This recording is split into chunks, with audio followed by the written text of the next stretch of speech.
I just want to start off, again, thanking my pro staff, my leadership staff. It's a lot of work during the month of August with all the preseason games, and there's been 1,100 players cut since Friday, and the intimate knowledge that the staff has of those players, going through all the preseason games, top to bottom, understand the league, at the cut down where depth may be, where things may fall a little bit short for what we need, and that helps us in strategy planning and all that stuff. So Brandon Brown, Tim McDonald, Dennis Hickey, Chris Rossetti and his staff, Ryan Cowden, did a great job leading the pro staff, splitting up the league, and we ended up claiming one player, Anthony Johnson from the Green Bay Packers, as safety, and again, they do all that work, and we get one player, and again, it also sets the table for us moving forward. Practice squad claims. We just, an email just came out with the subsequent moves that we'll go through this evening. So I thought it'd be important to recognize those guys and the job they do, and what they mean to the team. With that, I'll open up to questions. Joe, were there other guys you claimed who you didn't get because there were teams higher? We put in one claim. Yeah. So how do you feel with your cornerback 2 position right now? Because that's a position people thought you might be looking to add. How do you feel with what you have at outside corner opposite? Yeah, I feel good with it. You feel like you've done enough to address that position this offseason? Yeah, drafting Drew Phillips we're excited about him. We thought that was a good pick for us in the 3rd round. You get a certain amount of swings and certain players are available, so it's a position we'll continue to look at it, as we will with all positions, and if there's an opportunity to upgrade there, we will. I think there was, again, 1,100 players drafted there, 1,100 players that were cut since Friday. I think there was 26, we just talked about this, 26 players, I believe, were claimed. 5 were corners. So of 1,100 players, 5 were corners that were claimed. So, that's an important position when we're making these trade calls or depth calls with other organizations. You're going to go, if you called every team, 32 out of 32 would probably say looking for depth at corner. So, it's a difficult position to find. We're always going to look to upgrade across the entire roster, but that position in particular, 1 or 2 injuries away, there's not a lot of teams that have 3 good corners on their roster as you really look through it. So, again, like I said, every position we'll continue to look to upgrade if we can. How set on you or having Nick McLeod get the first crack there? Yeah, they're going to compete it out. Flott's back now, so those guys will compete, and again, we'll leave that to Dave's and his staff and how they want to do it going into the week 1 with Minnesota, and again, I'll let him talk about who's going to play and not play. Dave, how do you see cornerback 2? Do you see it as a competition, or both guys could play? Ready to name a starter? Yeah, I have a good feel for it. I'm not going to share it with you right now, but I have a good idea of the direction it's going. Joe, when you guys walked off the field at the end of last season, obviously your tasks at that point to improve the roster. How much do you feel you have, and in what main areas do you feel you have? I feel like we've improved in several areas, but again, you can improve. The team still has to come together as a team, and every team's different, and I know Dave's has talked about it, and I talk about it. You still got to come together. I like the chemistry of the team where we are now. I think that's important, and some of the best teams aren't always the most talented team, but they come together. They work hard. They know their assignments. They execute. Again, we don't know how this team's going to react when we're down 10, or how are they going to react when we're up 10, and when adversity strikes. What's that going to look like? So again, talent-wise, again, we like the group we have. We're excited about them, and we'll see how they gel and how they execute once we get out there on Sunday. Obviously, not the expectations or the results, but what do you think when you look down this 53-man roster? You like better now than you did then? Yeah, I like the group. I don't want to go position by position, but I like the group. We like the team. We like the chemistry. We like where we are, and excited to get things going this week. You obviously want to improve every year, right? Do you feel like this is your strongest roster of the 3? Again, same thing. Like we talk about it all the time. You're 1 or 2 injuries away from, again, we like the group. We like where we are. Again, if you're sitting up here last year with the Bengals, you think they were going to be home in the playoffs, but no, they have a talented roster, and Burrow gets hurt. So again, you prepare the best you can. You put together the best group you can, and again, you hope things go well. And again, I'm confident in our staff. I'm confident in the players that we have, And, I look forward to seeing how this team comes together and gels. Joe, what to you would make a successful season this year?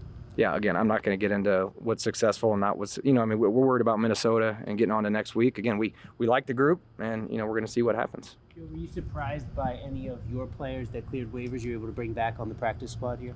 Was I say that again? Were you surprised by any of the players that you guys had that cleared waivers that you were able to bring back on your practice squad? I wouldn't say surprised. I would say happy. I'm glad we were able to get some of the guys back that we got on the practice squad. So, yeah, sometimes you worry about losing some guys. And, again, you put some time and effort, and our coaching staffs do a good job developing these young men. And if you get the opportunity to continue to work with them, you're excited about that. And also, the practice squad's an extension of the roster. So you try to tread between developmental players and guys that can come up on Sunday if you need them to play, if something happens on a Friday or something that, they've played in Sunday games and they know the offense and you can trust them to execute their assignment. So, we like the group we have right now. We'll have a workout tomorrow with some guys, and we'll continue to churn that to try to have the best practice squad we can.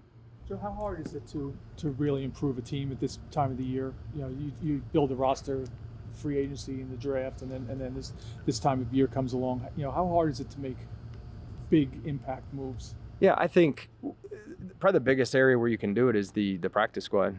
Again, those players, again, that's your emergency list now. You used to have 6 or 8 practice squad players, and you'd have these workouts, and you'd have to sign somebody off the street, and they have to go play on Sunday. So to me, trying to gather the best practice squad that we can, where, again, those guys can be elevated on Sundays and help you win games. And, if they have familiarity with this or a coach on our staff or whatever it may be. But to me, that's your depth throughout the year. So, when you put 16 players, 17 now with the international times 32, what's left on the street? There's not a lot. So to me, the emphasis right now will be making the strongest practice squad we can, because that'll be our emergency list throughout the year. And, maybe around the trade deadline, there's a chance to improve again. But, I think most rosters are set.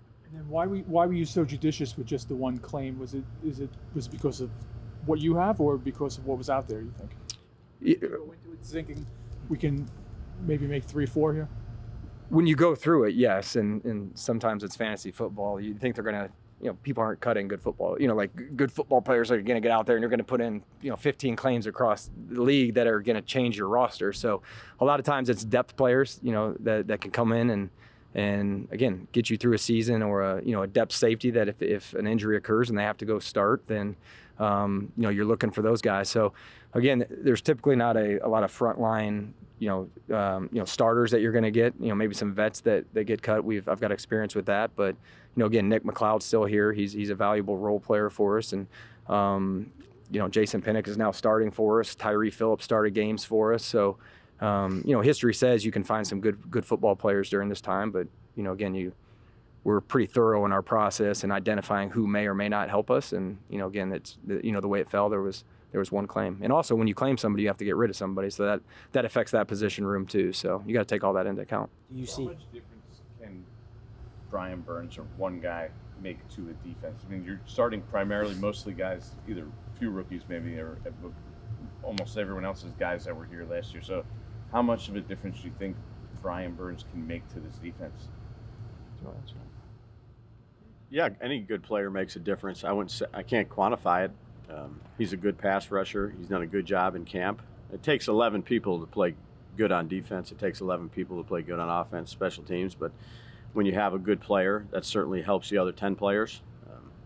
So having a good pass rusher, if we can get him into those pass rush situations, should help the back end. But again, it's team football. It's the greatest team sport there is. So we need all 11 to play. But certainly the good ones, Jordan, they help. Brian, what's the challenge? You got over 10 days still till Minnesota, just with your players now every day in practice, just to focus on. Yeah, we've had two good days. Yesterday we had a good day with obviously missing all of the practice squad players, so it was high tempo, but it was lower reps. Today we had a full training camp practice. We had one-on-ones, we had 2-on-2s, we had a bunch of team periods against one another. Tomorrow it'll be similar with shells on.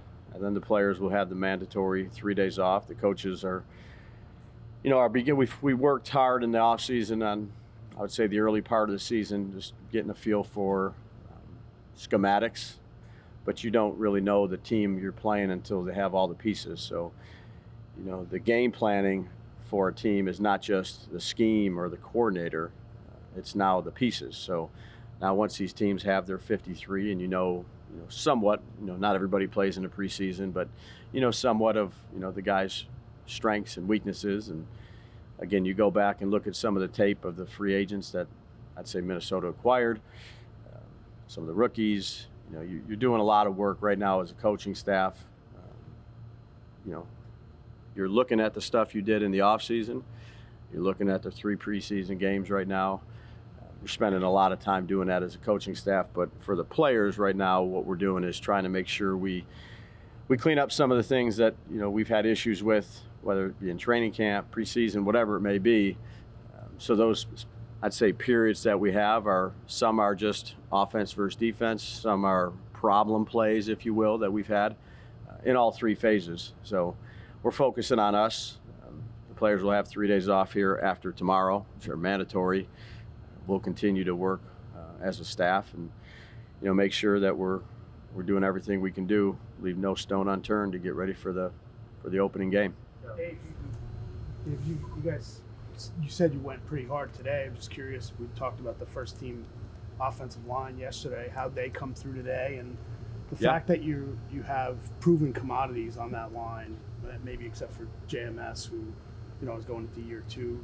How much more of is it more of a feel for knowing what you're going to have in week 1 up there if those guys are healthy versus maybe last year you're waiting to see how guys will react?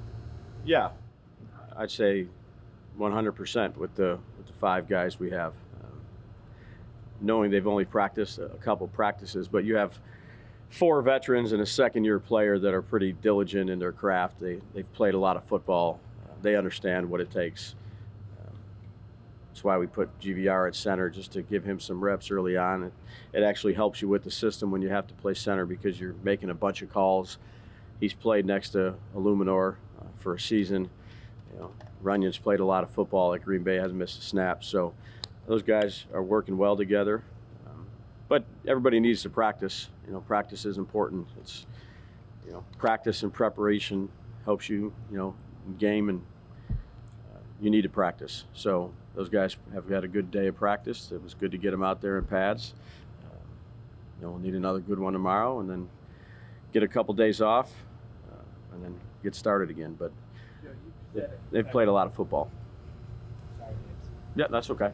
You've said you've gone back a couple times and watched Evan Neal's Alabama tape, where he obviously played left tackle.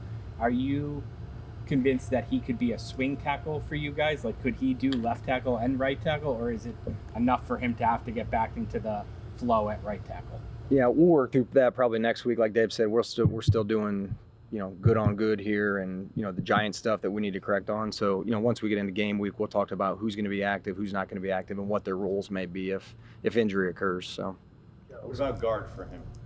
Have you guys contemplated that at this point? No. Why not? Because we have enough guards. He needs to continue to work at right tackle.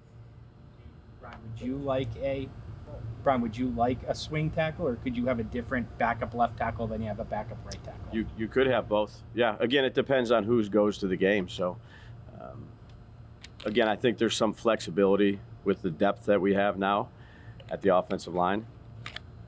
Some of those guys were starters, now they're backups. We have some young guys that we're developing.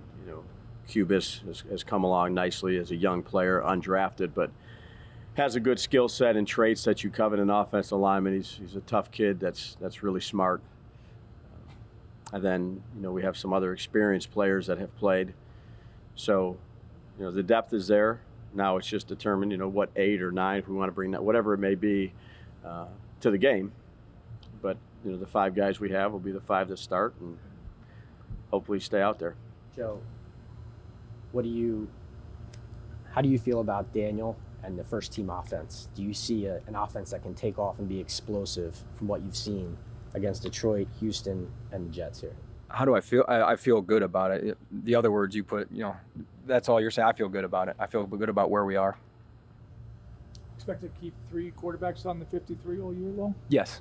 Yeah, Dave's and I were at the team or at the owners meetings in March, and I mean I think they had set a stat. It was backup quarterbacks took almost 2,500 more snaps last year than in the past. So I mean you've already seen a couple, whether it was in Buffalo with their backup or up in Minnesota with the guy. There's already been some injuries with quarterbacks as is. So I think it's the way things went last year. We just we like where Tommy is.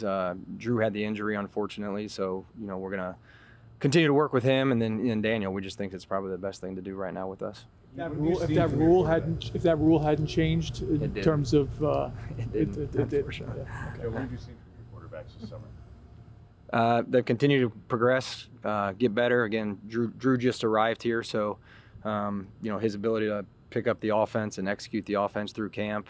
I'm sure, from what you guys have seen, Daniel early on there was a little bit of rust, and then I thought he really picked it up and had a good camp. I understand there's maybe a throw he would have wanted back in the Houston game, but I thought overall, when you step back and look at the good, if you want to look at through that lens, I do think he had a good camp, and again in the Houston game and that preseason game when he was, when he played, with the exception of, one throw, I thought he played well.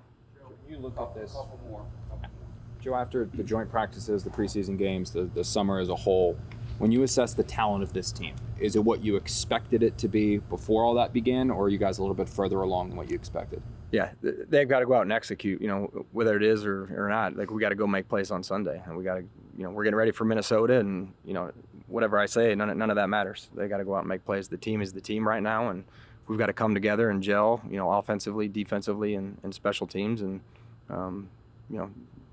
see how they do. Joe, do you think there is pressure at the start of the season to win games and show results for you and Brian? Yeah, it's a little bit like, not, I think from everybody, really had pressure to win every game. There's only 17 of them, so they're all important. So yeah, I mean, we would love to get off to a fast start. We did year one, and we didn't year two. I mean, it helps if you can. Again, you want to win them all. There's low margin for error in this league, and every year, I'm sure everybody goes back and says, oh, if we'd have done this, or this would have went our way, or if we'd have made that kick, everybody does that. So they're all important regardless of the time of the year. And, we just, getting off to a fast start helps, and it helped us year one. And, we struggled to do that last year. So, yeah, they're all important though, Pat. Joe, you're not going to. Almost everything you said earlier in the off season about Daniel was, well, if he's healthy, he's coming off an ACL. Now that he's gone through this whole thing, I mean, for both of you, I mean, is that kind of out of your head? I mean, he didn't miss anything. He looked good. He looked strong. I mean, is that out of your head now, the if he's healthy part? Yeah, I think he's good to go. And I'll just say, in my 24 years in the league, no matter who's back there, what their injury history is, when that position takes a hit or gets sacked or whatever it is, if Daniel had zero injury history, you're still always worried at that position when they take a hit. I don't care what team I've been on, that's always been a concern. So, again, hopefully we can protect him this year, and he can stay healthy, and he can be available for us all 17 games. Joe, I know you're not going to say a win total, but John Mara talked earlier to us in camp. He said, I want to see significant improvement. So how do you measure that? What does that look like to you this season? Yeah, you guys asked him. You guys had a chance to talk to him. That's he said significant improvement. So you guys talked to the most important person. What does that mean to you? Did you guys have conversations? Yeah, again, Dave's not going to approach this job without not saying we want to go out and win. I mean, that's what we're here for. That's why we work our tails off. That's why we were here all night last night doing the waiver cut down. That's why we're out all spring on pro days. That's why we do all the work, not to come up here and not win games. So that's always going to be the goal. I mean, I don't understand. I get the question, but the goal is to win games always.